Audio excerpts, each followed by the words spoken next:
Alors, juste pour vous rappeler que suite à notre séjour au chantier en 1958, mon frère et moi avions un chèque avec les initiales du commis LP, Lucien Pillette. Et il nous avait bien dit de passer au bureau du gérant et pour le faire signer et l'échanger pour de l'argent. On était fébrile, bien sûr, on a décidé, on a oublié tout ça, puis on décide de quitter immédiatement sur le pouce avec 7 ou 8 dollars en poche. Nous étions en tenue de ville, c'est-à-dire des petits souliers de cuir, des claques basses, un bon manteau quand même, puis des petits gants.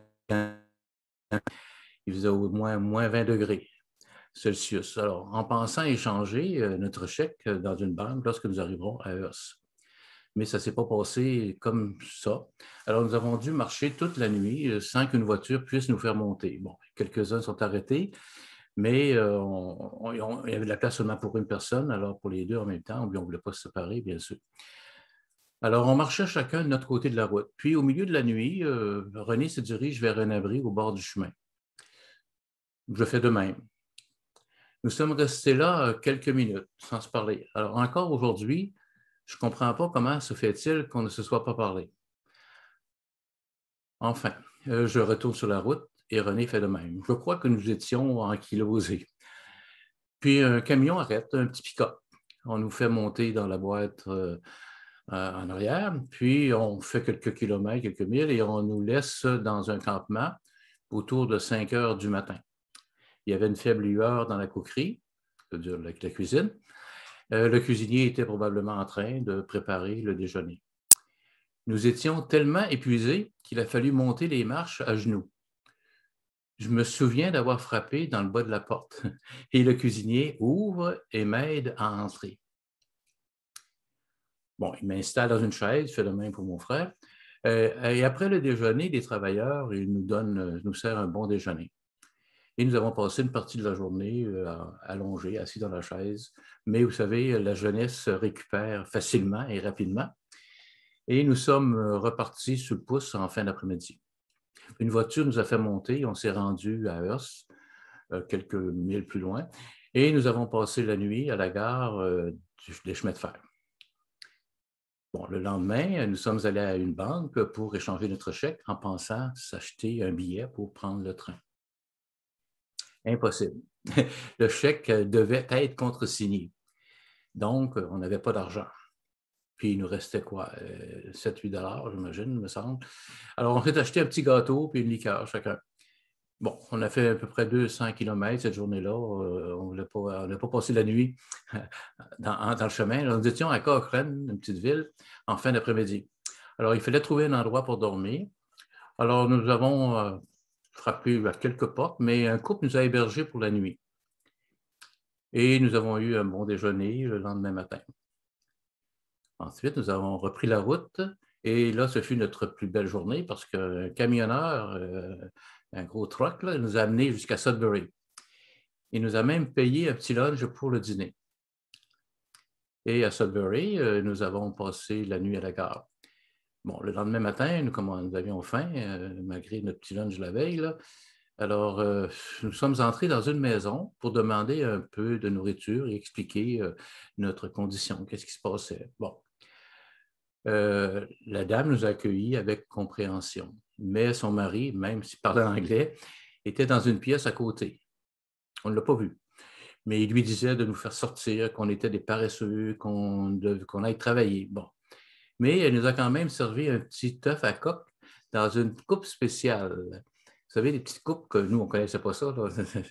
Un œuf à coque, même, je ne suis pas sûr qu'on connaissait ça. Et une tranche de pain avec de la confiture. Puis, en quittant, elle nous a donné chacun une pomme, quelques galettes et une bouteille d'eau. Et elle nous a dit « Good luck, les boys ». Ça, je me souviens. C'était notre journée. Bon, nous avons fait un bout de chemin jusqu'à North Bay. Et là, nous avons passé encore la nuit à la gare de chemin de fer. Et le lendemain, nous avons réussi à se rendre à Ottawa. En fin d'après-midi, nous étions. Alors, nous sommes entrés dans un dépanneur pour demander notre chemin, quel chemin prendre pour se rendre à Montréal. Alors, pendant que le commis était à l'extérieur pour expliquer à René le chemin, moi, j'ai pris 2 petites boîtes de glosettes, des arachides, des peanuts enrobés de chocolat.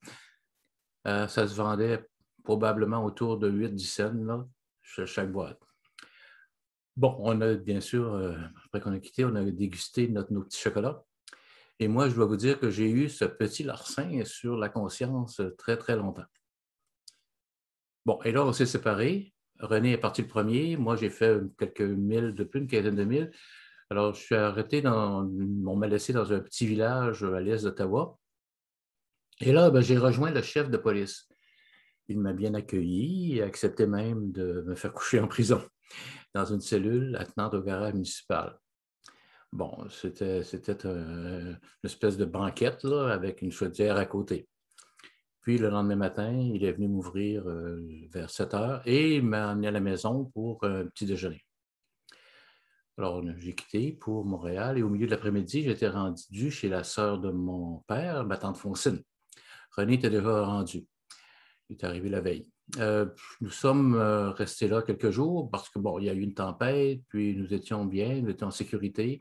Nous avons pris un bon bain, des bons repas, on s'est reposé, puis on a lavé notre linge, puis bon, et ma tante nous a donné quelques sous. Et en plus, nous avons fait la connaissance de nos deux cousines qui avaient notre âge.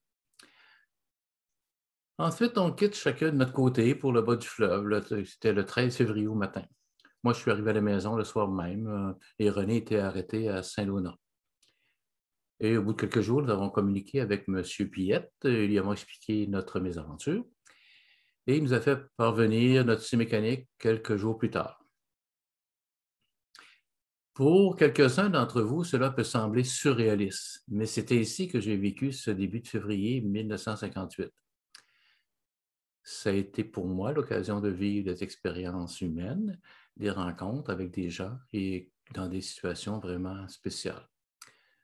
Aujourd'hui, je pense à mon frère qui nous a quittés, mon ami, qui a partagé ces moments avec moi et beaucoup d'autres. Je remercie et exprime ma gratitude à toutes les personnes qui ont été sur ma route en cette période, qui nous ont ouvert leurs portes et nous ont offert leur bienveillance et un peu de confort. J'aurai l'occasion de raconter d'autres aventures au cours de l'année. La semaine prochaine, nous serons autour du 1er mai. Alors, je vous parlerai d'un accident qui a suscité beaucoup, beaucoup de générosité et de bienveillance pour notre famille. Alors, bonne semaine et à bientôt.